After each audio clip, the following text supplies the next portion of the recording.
Hi, it's Katrina. Get ready for some incredible, mysterious prehistoric creatures. Today I'm checking out the prehistoric monster that attacked Troy, a creepy fish that ate your ancestors, and the kangaroo that lived to kill. You might be kind of glad that these creatures aren't around anymore. Monster spine or mountain range. The Kunlun Mountains of China are enormous, sprawling a vast distance of almost 2,000 miles across the center of China. The mountain range is so long, it has its own volcanic group of more than 70 volcanoes. One of its peaks reaches a whopping 23,514 feet above sea level.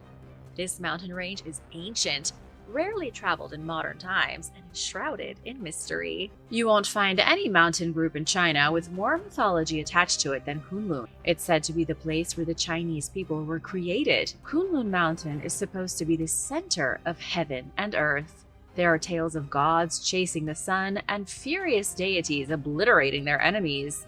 There is even an equivalent of Mount Olympus, where the old Chinese gods were said to reside in heavenly paradise. It's deep in the Kunlun Mountains where something incredible has been documented. There appears to be a gigantic spine buried atop a mountain range. It looks like the spinal cord of a beast, almost a mile long.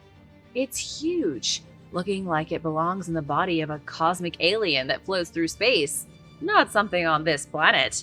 The world isn't big enough for a creature like this. Luckily, it's probably not real. Even though the Kunlun Mountains have been called the spine of the Earth, this spine is likely a geological phenomenon. It does look like a spine, but only because your eyes are playing tricks on you. The spine-like pattern is just the way the mountain has eroded. Still, that doesn't mean there can't be monsters in the Kunlun mountain range. Maybe there are fossilized bones of dragons and other beasts hidden in the remote and unexplored sections of these primeval mountains. And just because there is no proof of this monster, doesn't mean I'm not going to show you evidence of some other real gnarly beasts. So keep watching to find out. The Monster of Troy. There is an ancient vase made 2,500 years ago that depicts a prehistoric monster that most likely truly existed. This incredible artifact is called the Hesione vase. It shows a mythical woman being rescued from a monster by the Greek hero Hercules. But what is this creature and how did the Greeks know it was real? All you can see on the vase is the monster's head emerging from the dark mouth of a cave. It has a humongous skull, a long tongue, and eyes like a lizard. It sort of looks like a dinosaur, or at least like a humongous reptile. Paleontologists believe the mystery monster may have been based on the discovery of some fossils during ancient Greece. Here's an image of the vase close up from the Museum of Fine Arts, Boston. You can see Hercules on the left, Hesione in the middle, and the beast at the end. Hercules is shooting some arrows at its pale, skull-like head. What does the creature look like to you? According to the myth the vase is depicting, it was a sea monster, one sent by Poseidon to attack Troy. King Laomedon had refused to pay Poseidon for building the unbreakable walls of Troy. As punishment, the sea monster ravaged the city. When King Laomedon asked his oracle how to get rid of the beast, she said the only way was to sacrifice his daughter, Hesione. That was precisely what the king did, chaining his daughter to the rocks at the edge of the water. But just before the creature gobbled her up, Hercules appeared and saved the day. That's the myth. The reality is a little more complicated. Scientists suspect this is the earliest known representation of a prehistoric animal. The issue is that nobody's sure which animal is shown on the vase. It may have been inspired by horse or camel skeletons, which are abundant across the rocky hillsides of Greece. There are also lots of fossils of extremely large and freakish giraffes lying around. Historians suspect that when the Greeks found these insanely large fossils, they thought they'd stumbled upon the remains of actual gods and monsters. The creature on the vase is what the Greeks thought the monsters looked like. I mean, wouldn't you? The elephant bird. The elephant bird was not the kind of avian you head down to the park with your binoculars to look out for on a sunny spring day. The elephant bird was the kind of creature that would eat a birdwatcher. This feathered monstrosity lived in Madagascar and stood an astonishing 10 feet tall. It weighed more than 880 pounds and likely could have knocked out Mike Tyson with his beak. Extinct since the 17th century, the elephant bird was perhaps the biggest bird that ever lived. Lots of its fossils have been found, and even some of its preserved eggs. Its eggs were massive, some of them more than a foot long. That would be one mean omelet. The creature's scientific name is Apiornis maximus, but to some ancient people, elephant birds were simply known as the roc. It's believed this giant bird was the inspiration for the legendary roc creature spoken of in old myths from the Middle East and India. The roc is a frightful bird of prey that most commonly appears in old Arab folk legends. In fairy tales and the lore of sailors, the roc was a ferocious monster of such size that it could pick up one man in each of its talons and fly away with them. The most famous story appears in 1001 Nights, in the tale of Sinbad the Sailor. Legends of the roc can also be found in India. Historian Rudolf Wittkower said the idea likely came from the early tales of Garuda, the majestic solar bird. There are lots of stories in old Indian texts of Garuda lifting entire elephants and carrying them off into the distance. The same creature appears in Sri Lankan mythology, also hunting elephants, casting a shadow so big it was as if the sun had gone to sleep. Maybe the roc was based on the elephant bird, but nobody knows. Elephant birds couldn't even fly, so it's doubtful they were hunting elephants.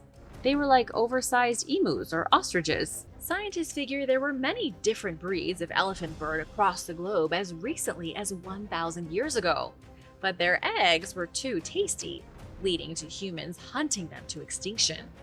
The only reason that elephant birds lasted so long in Madagascar was the island's isolation. It just took longer for people to eat them all. And now for a quick break because it's shoutout time! I want to give a huge thank you to Juan Castillo for the generous super thanks. If you are new here, be sure to subscribe to join the Origins Explained family. The prehistoric turtle octopus. Have you ever seen this picture taken from Facebook? It supposedly shows a prehistoric turtle octopus, a bizarre creature with tentacle-like limbs sprouting from a turtle-shaped body. Honestly, the creature in the photograph does not look like it's living its best life. According to the caption that comes with it, the turtle-octopus hybrid was spotted in Santa Clara, Peru. Another one was also found in Lake Cumberland, Kentucky. In the case of the Lake Cumberland monster, a post from 2023 explained that the creature had been pulled out of the lake by a man who wished to be anonymous. The hybrid weighed 300 pounds and was taken to the Pulaski County Humane Society for evaluation. I'm happy to say the turtle octopus is not a failed biological experiment. It's not real at all, but clearly an AI image if you look at it closely enough. There is a tentacle growing out of the creature's face, something that AI seems to love doing. Why does AI want things to have tentacles and weird rubbery hot dog fingers? The image sweeping the world might be fake, but prehistoric octopuses are not. I'd like to take this time to tell you about an octopus with 10 arms that was just named after President Joe Biden. This was a huge discovery. Scientists in Fergus County, Montana, uncovered a fossil of the creature in a chunk of limestone. It's 330 million years old, the first known octopus, and it had 2 extra limbs. I'm sure you've seen an octopus before, squishy and kind of gooey looking.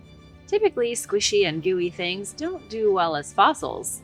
Mike Vecchione, a zoologist from the Smithsonian National Museum of Natural History, said it is very rare to find soft tissue fossils.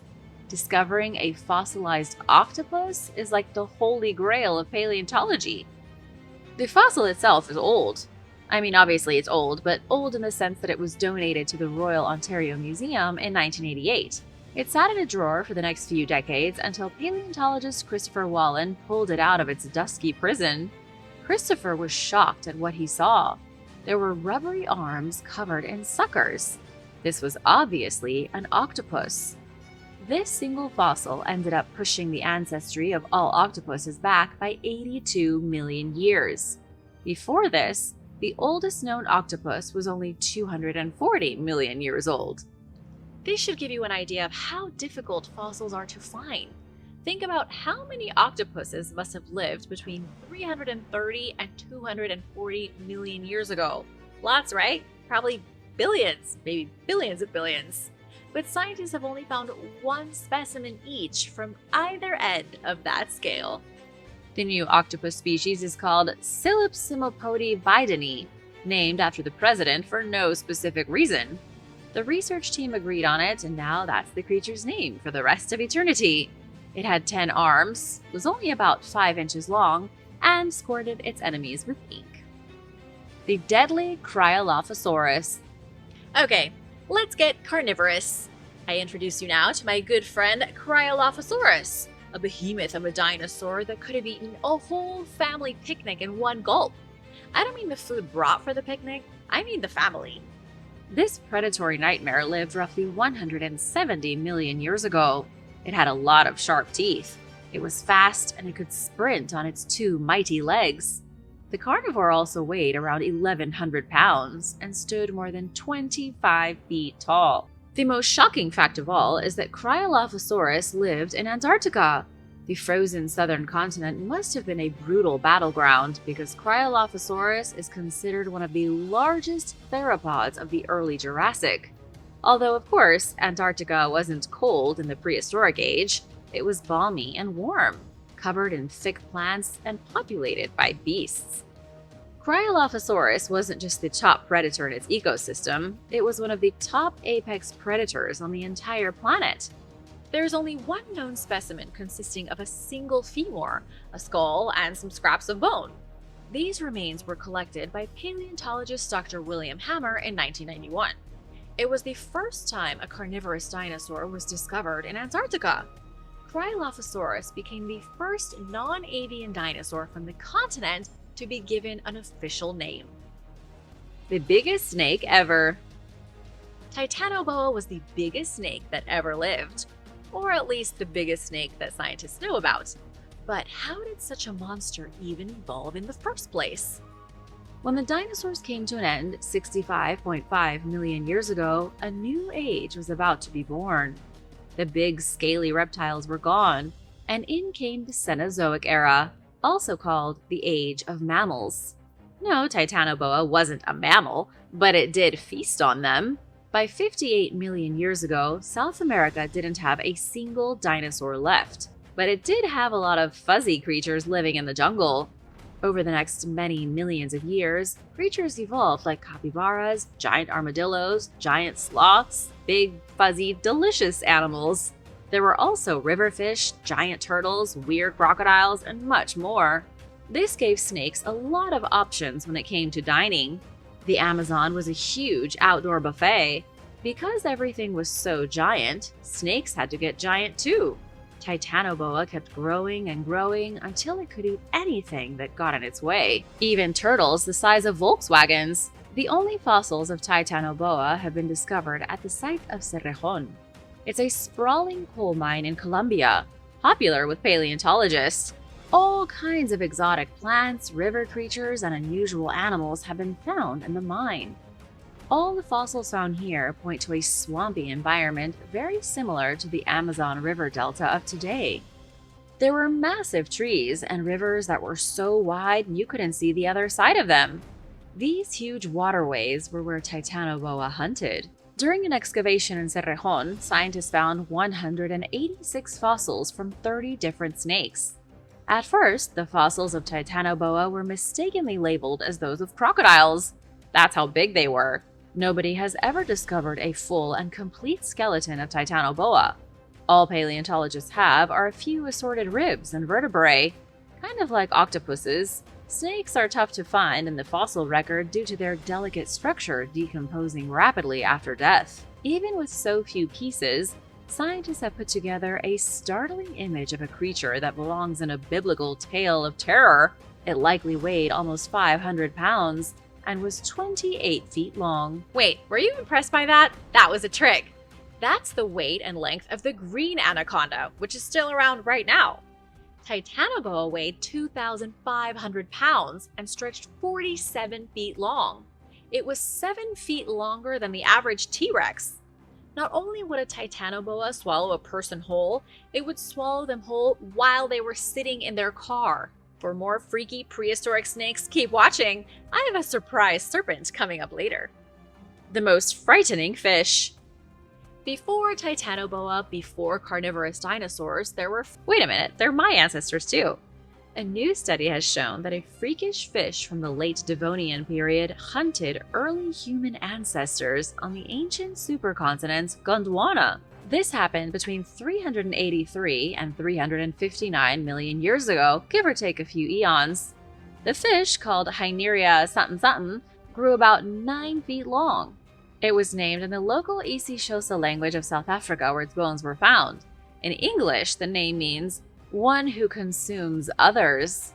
What a chilling name for a fish. Per Ahlberg is a professor at Uppsala University in Sweden. He was the co-author of the new study I mentioned a minute ago, analyzing every last detail of this prehistoric fish monster.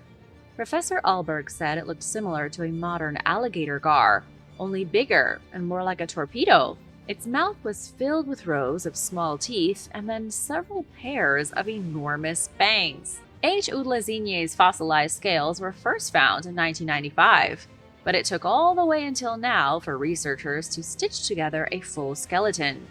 Once the skeleton was recreated, paleontologists realized they had a voracious predator on their hands. Robert Guess, a paleontologist at Rhodes University, said the fish was an ambush predator. It likely lurked in the shadows like a vampire, waiting for something yummy to pass by. But here's the kicker. Rather than eating other fish, our 9-foot-long friend focused its attention on tetrapods. Isn't this a little piece of irony? Tetrapods are the ancestral group that led to human beings. Long before human beings evolved opposable thumbs and used them to build rods to catch fish, our ancient ancestors were the ones giant fish like this were swallowing whole. After a few 100 million years, the hunted became the hunter. The killer kangaroo. Scientists in Australia have discovered the fossilized remains of the scariest kangaroo that ever roamed the earth. Plus, another crazy creature with a name that will strike terror into your very heart. Everything you know about ancient marsupials is wrong. They weren't always as cute and cuddly as they are today. Kangaroos used to kill with extreme violence. A team of scientists from the University of New South Wales were excavating a site in northwest Australia when they found fossils of about 20 unknown species. Out of all the new species, there was one that stuck out like a sore thumb. Professor Michael Archer said the fossils are from a carnivorous kangaroo that had fangs like a wolf. It could also gallop like a horse. It didn't hop around like a jolly kangaroo. It sprinted with its massive jaws snapping. The carnivorous kangaroo is called Ecaltodata. It was alive about 29 million years ago. The cute and cuddly kangaroos of today evolved about 20 million years ago, right after the ferocious ones disappeared. How ferocious was it? One scientist said the killer kangaroo's teeth were clearly not for grazing. They had slicing crests, indicating the teeth were designed by Mother Nature to crunch bone and slice flesh. I can't think of anything more terrifying than a kangaroo that can run and bite off your arms. Wait, yes, there is something that might be more terrifying. I did say that the scientists found other crazy creatures. Among the 20 previously unknown species were some prehistoric fish and birds. The birds were huge, looking like mutant ducks that took some sort of growth serum. The bird fossils were so shockingly scary that scientists named the creature Demon Duck of Doom. Sadly, I can't tell you anything more than that. Scientists didn't reveal any specific details, only that the demonic ducks were enormous, carnivorous, and not to be trifled with. The hippo monster. Researchers at the Smithsonian just found a tooth fossil that belonged to a creature unlike anything you've ever heard of before. It was a hippo monster, a bizarre mix between a dinosaur and something you might expect to see in a Pokemon game. The strange discovery was made by a pair of paleobiologists with the Smithsonian Institution's National Museum of Natural History. They were looking through the humongous collection at the museum when they came across an uncatalogued tooth. It had been sitting in a drawer like a dusty old penny since the 1960s. The pair of scientists, Kumiko Matsui and Nicholas Pyenson, were eager to figure out what animal that tooth came from. They measured the tooth, detailed its physical characteristics, and made a match. The molar, surprisingly big even for a prehistoric creature, likely came from the mouth of a Desmostylus. Desmostylus was an herbivorous mammal that looked like a mix between a hippopotamus and a sea lion. This marine creature, 6 feet long and just about 500 pounds, ambled through swamps and estuaries on 4 huge and powerful legs, with hooves on the bottom. It also had elongated jaws equipped with huge curved tusks for impaling its enemies. Desmostylus went extinct about 7.2 million years ago. There had once been a lot of them, though, living everywhere from Mexico to Japan. I should also let you know that although these animals did look like angry prehistoric hippos, they are completely unrelated. Scientists don't think there is any modern ancestor of the Desmostylus. The killer shrimp. One of the earliest super predators in the world wasn't a carnivorous dinosaur. It wasn't a ferocious fish. One of the earliest great predators on the planet, 500 million years ago, was a shrimp. Not a shrimp as in it was shrimpy. I'm talking about an actual shrimp. It was an invertebrate with compound eyes on the tops of stalks wavering like a pair of slinkies. It had a circular mouth, plus some weird appendages growing out of its head like tentacles. The thing I'm describing to you was a terror of the seas. Most of what paleontologists know about the killer shrimp comes from preserved specimens discovered in British Columbia. The primordial predator, scientific name Anomalocaris canadensis, in case anyone asks, is preserved in chunks of rock from approximately 508 million years ago. It's hard to even comprehend how long ago that was. Analysis of the specimens allowed scientists to create full 3-dimensional models of the creatures. Doing that led to researchers drawing realistic conclusions about the strength and mobility of their weird head arms. Scientists think the killer shrimp feasted on trilobites. Fossilized trilobites with actual chunks taken out of them have been found, likely the result of the killer shrimp doing a little taste testing. The shrimp was so strong that it could bite through the thick exoskeleton of a trilobite like you might bite through a cheeseburger. Scavenging hard-shelled bugs on the sea floor weren't the only things on the shrimp's menu. Scientists believe it swam through the seas with ease, using its grabbers to pull jellies into its mouth, along with any other soft, squishy creatures. Another thing it likely ate were vetulicolians, which kind of look like tadpoles. It may have even eaten its own kind, making it a potential shrimp cannibal. How big do you think the killer shrimp was? It was one of the most ferocious animals on the planet, so it must have been humongous, right?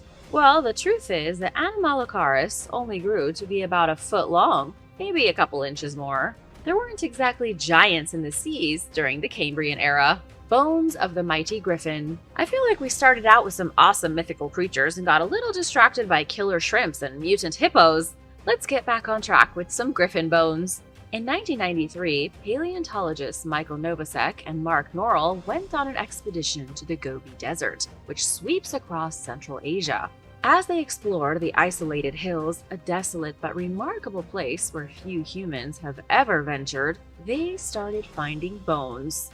A lot of bones. Mark looked down to see the partial skeleton of a humongous creature with a beak right at the surface, as if it had been waiting for him. When Mark shouted, "Skull!" Michael looked down and saw a skull at his own feet. The shallow gullies of the desert were covered in what looked like gigantic bird skulls. Mark and Michael were in an open-air graveyard. More than 2,000 years prior, the Scythian horse warriors traveled across the vast Gobi Desert. The nomadic people controlled almost all of Central Asia, along with the northern part of the Middle East, from 800 BC until 200 AD. That was when the dodo bird was still alive. The Scythians sent miners into the Gobi Desert in search of gold. Gold wasn't the only thing they found. The Scythian workers discovered the exact same bones that Mark and Michael found in 1993. Only the Scythians had a much different interpretation of the animal remains. It was from this blazing hot desert that the myth of the griffin arose, a creature part eagle, part lion, and all beast. The Scythians told tales of mighty griffins guarding immense treasures. They even had the proof to back up their tales, collecting skulls of the freakish animals and showing them to their tribes. In reality, the Scythians had found Protoceratops fossils. There were so many of these creatures living in the Gobi Desert during the age of the dinosaurs that, until recently, their bones littered the hillsides. You could go to Mongolia in the 90s with a net and drag it along the hill, and you'd end up with a dozen skeletons in the net. It was like land fishing for fossils. Protoceratops was a dinosaur that was kind of like Triceratops, but not as cool. It was around for nearly 100 million years, only going extinct when the asteroid crashed down and ended dinosaur supremacy. It had one gigantic shield-like protrusion sticking out of its head. Protoceratops also had a massive beak. Just take a look at this fossil, the image from the American Museum of Natural History Special Collections. Doesn't it sort of look like the skull of a massive eagle? You have to keep in mind that the Scythians didn't know what dinosaurs were. They would have arrived in the desert, found hundreds of these huge skulls sticking out from the sand, and assumed they had come upon the remains of griffin nests. Titanoboa competition? I promise one more humongous snake, and here it is. Meet Gigantophis garstini, the only known competition to Titanoboa. This massive prehistoric serpent appeared about 26 years after the dinosaurs went extinct. Just like Titanoboa, it was a behemoth of a snake. Let's get the size out of the way. This huge, slippery reptile grew roughly 36 feet long. It lived in northern Africa 40 million years before today. Several parts of its spinal column were found in Egypt's western desert, along with a single jaw fragment. There are even less pieces of Gigantophis than Titanoboa. Who knows? Maybe paleontologists only found the skeleton of a baby Gigantophis. Maybe Egypt's prehistoric snake was even larger than Titanoboa. It's tough to say for certain with such few bones recovered.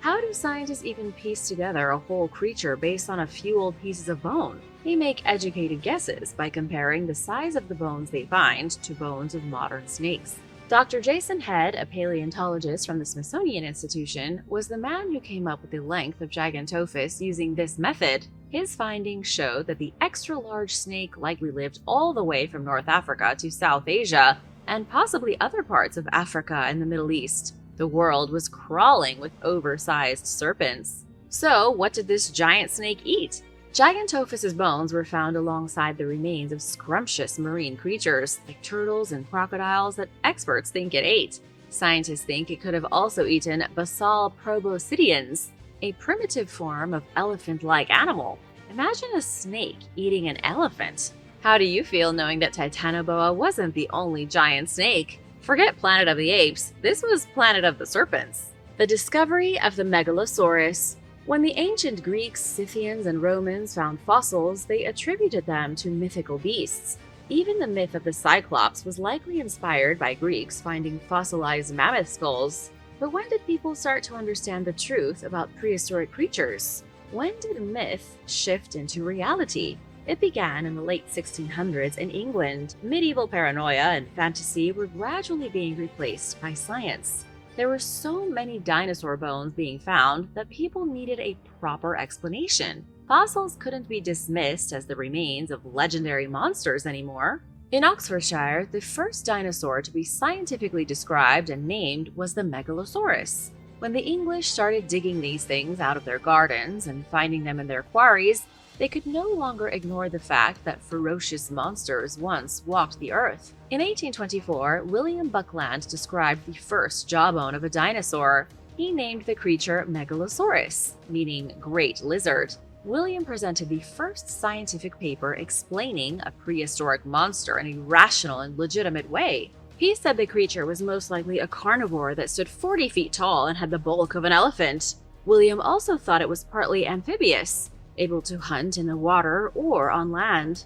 A lot of people laughed at him. You and I grew up with movies like Jurassic Park. We grew up in a time when everybody accepted dinosaurs as fact. But poor William Buckland was all on his own. He stood in the Oxford University lecture room on February 15, 1823, trying to convince a group of white-haired old men that giant lizards once ruled the planet. He sounded insane. The term dinosaur was born 20 years later thanks to Richard Owen, the founder of London's Natural History Museum. He agreed with William that Megalosaurus was indeed a giant reptile. Richard also described some new dinosaurs, Iguanodon and Hylaeosaurus. There is one other person I need to mention, and that's Mary Anning. While William was convincing people that reptiles the size of apartment buildings roamed the land, Mary was convincing people that similar beasts lived in the oceans. Mary Anning had discovered the complete fossils of marine reptiles like ichthyosaur and plesiosaur. Mary was the first person to correctly identify an ichthyosaur skeleton at the age of 12. Her discoveries were unprecedented, changing the very way that people thought about the history of the planet. She found things like fossilized ink sacs from ancient cephalopods. She even discovered the first pterosaur outside Germany. Yet for all her contributions, she was never allowed to join the Geological Society of London because she was a woman. She was the first great paleontologist, but couldn't even get her writings published. To this day, nobody has ever found a full skeleton of a megalosaurus. It's kind of ironic that the first officially identified dinosaur remains one of the most mysterious. Did you know that there are only about 1,000 species of named dinosaurs? There are also roughly 50 new dinosaur species discovered each year, yet that's nothing. It's barely a drop in the ocean when it comes to how many dinosaurs existed. There are over 10,000 species of birds alive today. Just birds. Experts agree there were likely millions of species of dinosaur. Modern humans haven't even scratched the surface when it comes to identifying all the different kinds of prehistoric beasts. Thanks for watching! Which prehistoric creature is your favorite? Be sure to hit that subscribe button and stick around for an older video you might have missed. Deadly sea scorpion in China. Be sure to hit that subscribe button and Scientists in stick China around for an recently older discovered video the you might fossilized have remains missed. of a terrifying monster from the sea. The creature once grew to over 3 feet in length and looked like a massive scorpion. It had an enlarged back limb covered in spines, just like a scorpion's tail, which it used to ensnare its prey. The creature, known simply as a sea scorpion, is part of the Mixopterid family of Eurypterids. They may look like our modern scorpions with huge front claws and an enlarged tail. However, these things lived millions of years ago, and they aren't even closely related to scorpions. In total, researchers uncovered 3 fossils of this very distinct predator. They believe it lurked in the shallow waters near what is today South China between 419 and 444 million years ago. What's truly fascinating is that even eons after prehistoric swimming scorpions of massive proportions ultimately went extinct, we still have the much smaller modern versions of scorpions today in almost every part of the planet. Life still managed to re-emerge in almost the same form. Mind you, a lot smaller and far less terrifying. The turtle of Transylvania. In the Transylvania region of Romania, scientists made an incredible prehistoric discovery. They came across the fossilized remains of a species of ancient turtle that had survived the asteroid that killed off the dinosaurs. This amazing, never-before-seen Transylvanian turtle lived 70 million years ago and didn't fully go extinct until 57 million years ago.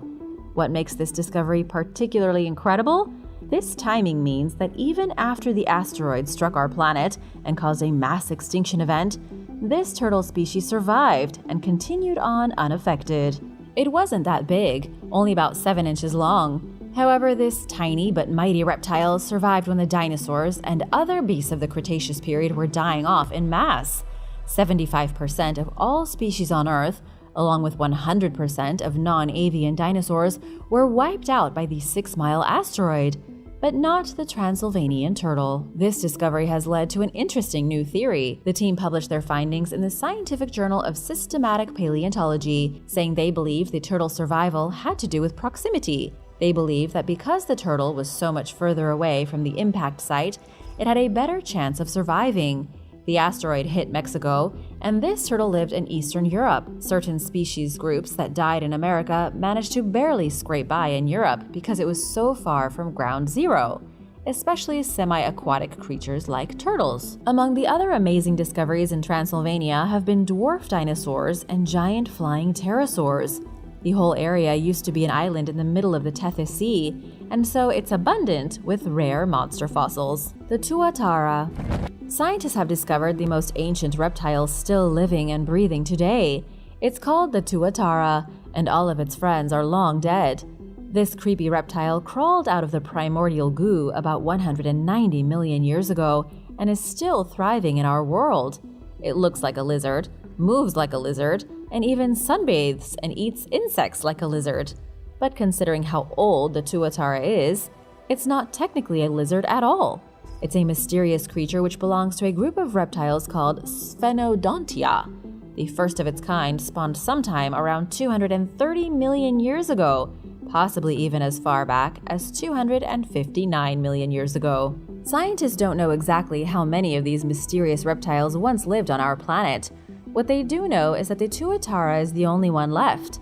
Paleontologist Tiago Simoes was involved with a team of researchers who recently studied the tuatara fossil and learned of its exceptional lifespan. Tiago recently told reporters that he and his team don't know how the creature managed to stay alive for so long, especially since it hasn't really diversified since it originally evolved. In other words, it hasn't changed almost any part of itself in over 190 million years. And just like the turtle from Transylvania, it survived the extinction of the dinosaurs. In fact, it even migrated to New Zealand after the Great Extinction 66 million years ago. How or why it managed to do this, though, remains a mystery. These days, the tuatara can only be found in New Zealand, but fossils have been discovered all the way on the other side of the world in Arizona. The creature probably once lived across huge parts of the Earth, and now has a tiny habitat on an island at the bottom of the world. The terrifying truth of the Velociraptor. The Velociraptor is one of the most misunderstood dinosaurs that ever existed. Paleontologists have uncovered fossils of these majestic creatures only in Central Asia and China. In North America and South America, they've discovered related species, cousins and distant relatives of the original Velociraptor, but not the velociraptors themselves, contrary to popular belief. Additionally, the Velociraptor looked nothing like how it's been portrayed in movies since the 90s. It wasn't a sly, prowling lizard with rough skin and demonic eyes. It was actually more like a giant turkey with bright feathers and a bad attitude. Another major misconception? The Velociraptor was less than half the size it was portrayed to be in the movie Jurassic Park. It's true that there were other, larger raptors like the Utahraptor and the Deinonychus, but the real Velociraptor was only about 6 feet long from the tip of its tail to the point of its nose. Paleontologists call it a mid-sized feathered theropod, or a land eagle. But if there is one thing filmmakers did get right, it's that the Velociraptor was a true predator. Even though it was only the size of a miniature poodle, it was feisty and fast and had the brains to back it up. Experts describe the Velociraptor as a hybrid between a modern wolf and a cassowary. The ritualistically beheaded beast. Researchers discovered the remains of a gigantic crocodile that lived in China 3,000 years ago. They believe this monster had been ritualistically beheaded in a bizarre ceremony. Here's the full story. Experts came across the fossilized remains of 2 crocodilians in China, each of them killed between 3,000 and 3,400 years ago. Never before had such creatures been discovered, and researchers soon learned they belonged to an entirely new species. The species was likely driven to extinction by humans just a few hundred years ago after being hunted mercilessly over several millennia. This species has been named Hanyusuchus sinensis in honor of a poet from the 9th century. The truly bizarre part of all this is that the remains were found with extensive evidence of violence. They had obviously been killed by humans, but not for the purpose of eating. They had likely been beheaded, and researchers have assumed it was part of some bizarre ritual. This entirely unknown species, very similar to gharials, had probably been used in rituals for thousands of years, so frequently that they were hunted to extinction. What kind of ritual do you think involved sacrificing prehistoric crocodiles, beasts over 19 feet long? I'd love to hear your theories in the comments, and don't forget to subscribe if you haven't already. We've got lots more videos like these coming up. Ancient octopuses. A newly discovered fossil is suggesting octopuses were around before the dinosaurs. Scientists recently uncovered what they believe to be the oldest known ancestor of the octopus, a fossilized aquatic creature that lived 330 million years ago in Montana. Of course, this was during a time when Montana was completely covered with ocean. Believe it or not, most of modern Montana was once a shallow tropical ocean bay, the perfect habitat for octopuses. This wasn't a huge beast. It grew less than 6 inches and had 10 limbs, 2 more than modern octopuses. According to the Smithsonian National Museum of Natural History, The discovery has pushed the ancestry of the octopus back an extra 100 million years. It now looks like the octopus is one of the oldest things still alive on the planet. It came about long before dinosaurs ever evolved and survived every great extinction event since. This new octopus is a vampiropod. Not only is it an ancient ancestor of the octopus, but it's also the ancient ancestor of the vampire squid. It was named Silipsympodi bidini after President Joe Biden. I'm sure the president is quite flattered to have an ancient ancestor of the vampire squid named in his honor, don't you think? What would you name a new species if you could? Let me know in the comments below. Prehistoric birds. Near the Great Wall of China, researchers have discovered what has been described as a lost world of prehistoric birds. One of the newly discovered species had tiny peg-like teeth and a movable chin like a pincer. Another was a toothless bird that looked almost identical to its modern descendants. The team uncovered over 100 specimens just 80 miles from the western border of the Great Wall. These specimens lived around 120 million years ago, during the height of the age of the dinosaurs. Even more bizarre is that the bird fossils were found in an ancient graveyard at the archaeological site of Chiang Mai. There are too many specimens to delve into each one in great detail, but we can talk about the strangest of them all, the brevidentavis. This ancient bird had a flexible, bony appendage at the tip of its lower jaw, which it used to hunt prey. It's what the professionals call an ornithuromorph bird with teeth. It had tiny fangs in its mouth and a bizarre dangly thing hanging off where its chin would be, if birds had chins. This dangly thing worked as a feeler to help find prey. The bird could actually feel through it, detecting any nearby creatures that it could eat. And finally, scientists found proof of the Archaeopteryx, what they believe was the first legitimate bird of 150 million years ago. It was a kind of bridge creature between predatory dinosaurs like Velociraptors and more modern birds like your standard seagulls. Fossilized heart. For the first time in history, scientists can finally study the heart of a fish that lived around 119 million years ago. The fish, whose skeleton was found in Brazil, is called a Rhacolepis. It's the first time a fossilized heart has been discovered belonging to any prehistoric animal. This is incredible for a whole host of reasons. As you're probably already aware, fossils almost always consist only of vertebrates, bones, and the occasional footprint. This is the first time the soft tissue of a heart was found. Normally, all organic material decays immediately after death. Organs begin breaking down right away from bacterial interactions. That's why only the skeleton remains.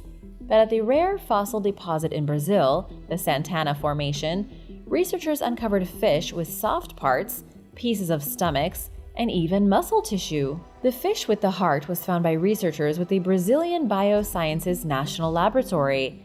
The discovery was only possible by using X-ray tomography to scan the fish fossil while it was still stuck inside limestone rock.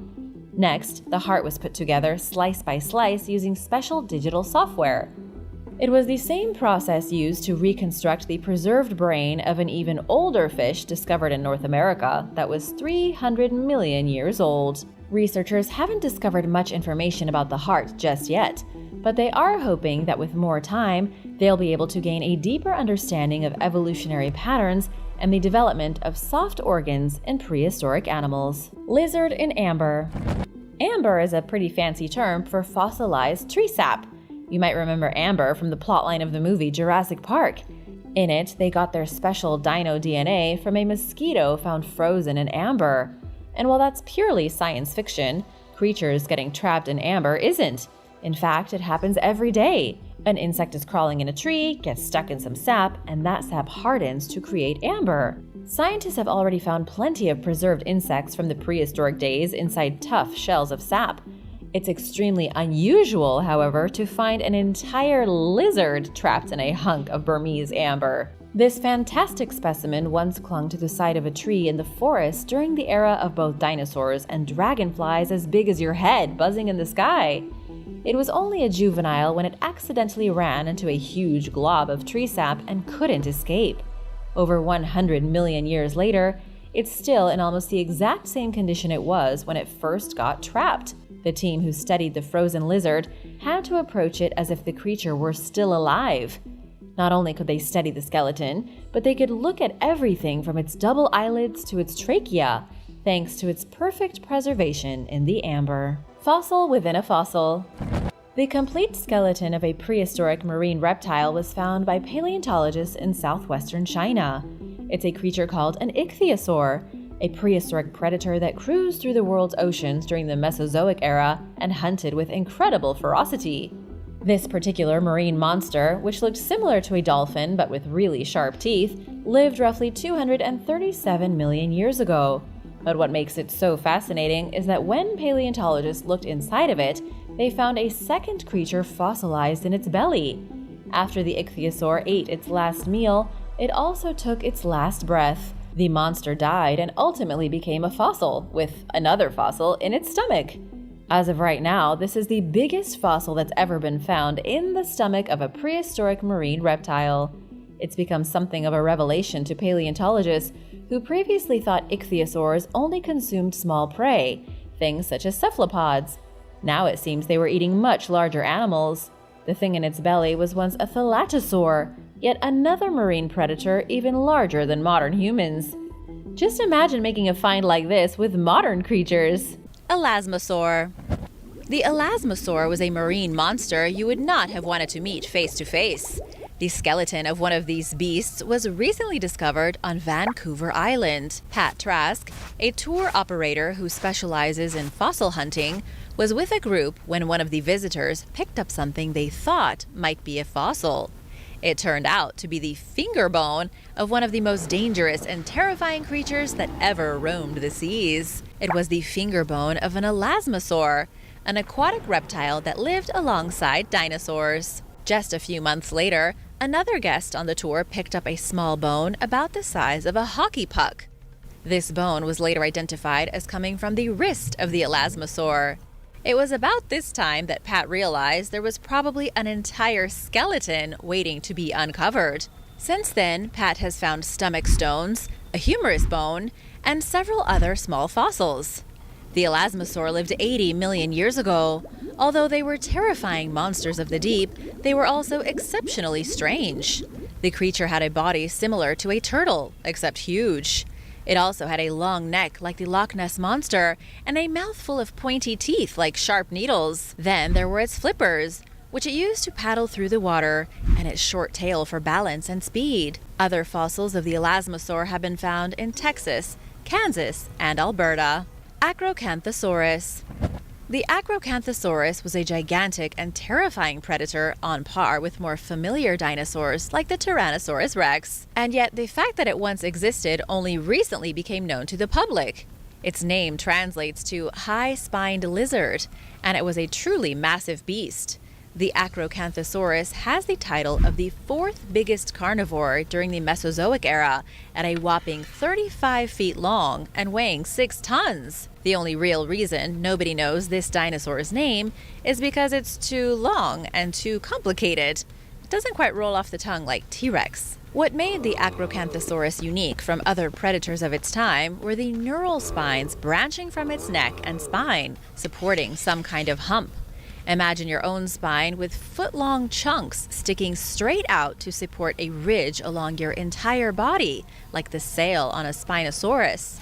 It's so bizarre that researchers don't even know what exactly this monster looked like, if it was a hunchback dinosaur, or if it had a sail on its back. The one thing that's for sure is that the Acrocanthosaurus had an excellent sense of smell.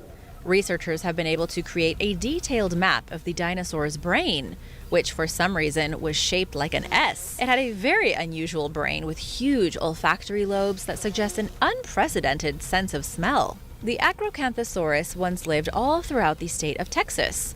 From the southwest to the northeast, researchers have found dozens upon dozens of Acrocanthosaurus footprints. It's believed these ferocious predators, even being nearly 40 feet long, operated in packs to hunt gigantic sauropod herds. Pulmonoscorpius. The Pulmonoscorpius is an extinct species of scorpion that lived during the Carboniferous period, about 359 million years ago. Its fossils were discovered in Scotland of all places, and it was a truly terrifying prehistoric creature. This scorpion could have grown to an estimated 3 feet or more in length. Superficially, it was almost identical to modern scorpions.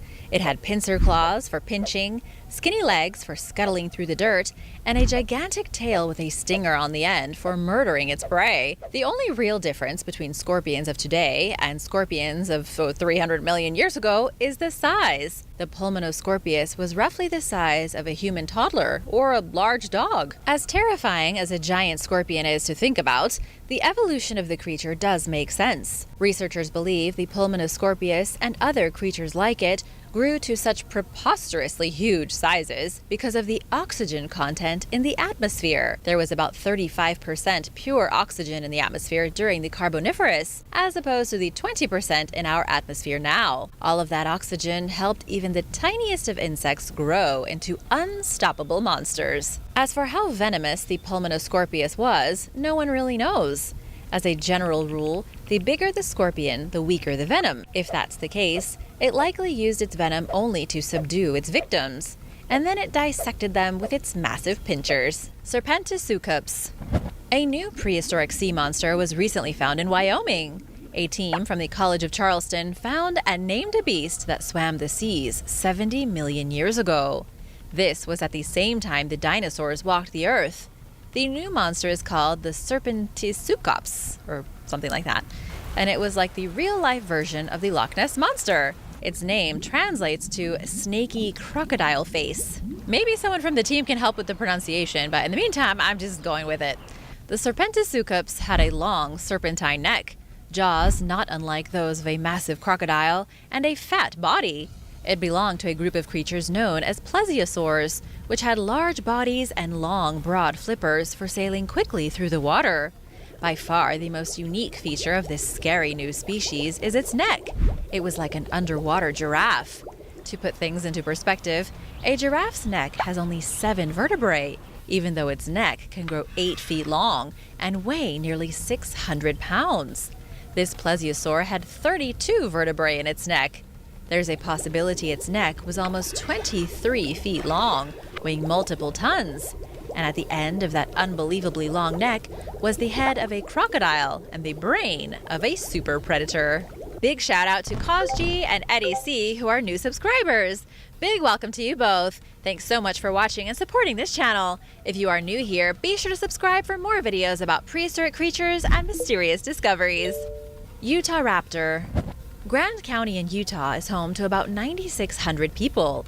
It's a small community that also happens to be home to a large and terrifying extinct predator.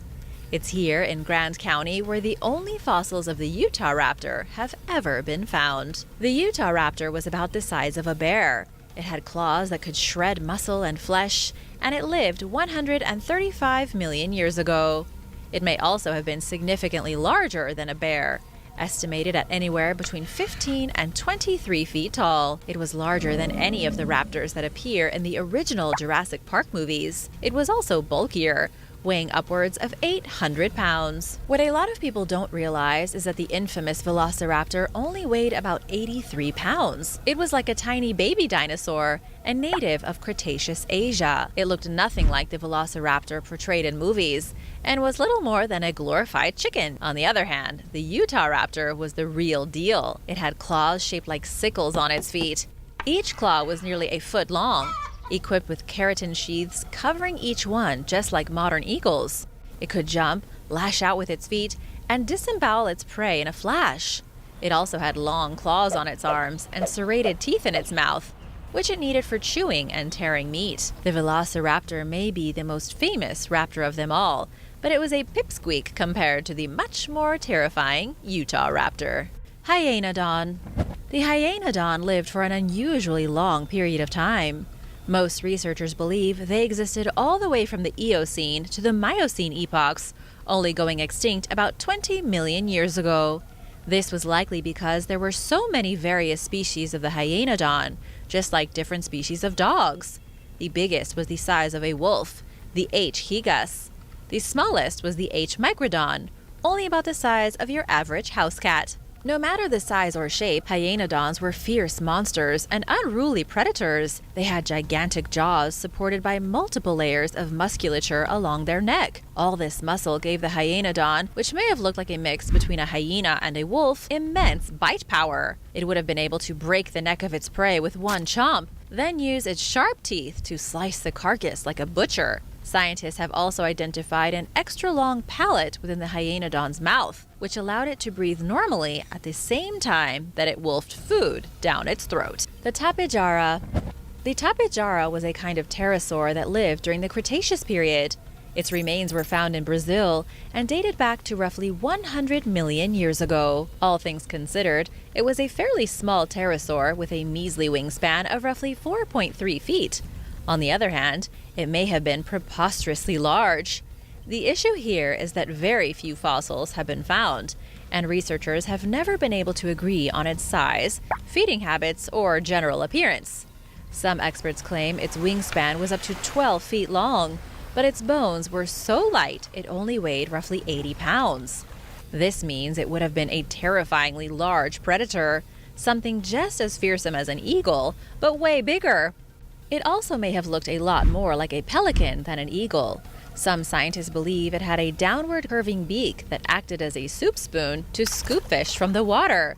But yet again, not all paleontologists agree on the soup spoon theory. Some have suggested its curved beak was used to peck fruit from the trees. And yet again, some paleontologists say the Tapejara wasn't a predator or a fruit eater, but a savage carnivore that scavenged animal corpses. The one thing that's for certain and that everyone agrees on is that the Tapejara had a large crest on the top of its head. The crest was likely used for attracting mates, but that's unclear. It almost looked like the Tapejara was wearing a large and colorful helmet. The Tapejara may also have been covered in fuzz, making it look like a grotesquely large bat with a pelican mouth and a red fleshy lump on its skull. Carbonemys. The Carbonemys was a strange and mysterious prehistoric creature. If we were to stumble upon this prehistoric beast now, it would definitely be a scary thing to behold. That's because the Carbonemys was a gigantic turtle. It stood at least as tall as an average person's hips, and its shell is estimated to have been nearly 7 feet long. It lived in Colombia, with its fossils being found in the famous Cerrejón Formation. Technically, the Carbonemys belong to a family of side-necked turtles called Pleurodira. These turtles are unique in that they have proportionately longer necks than most other species. Their necks are so long that they are unable to pull them back into their shell when they sense danger. Instead of tucking their necks into their shells, they bend them at an awkward angle to fit underneath the ridge of their upper shell, and then they lay against them.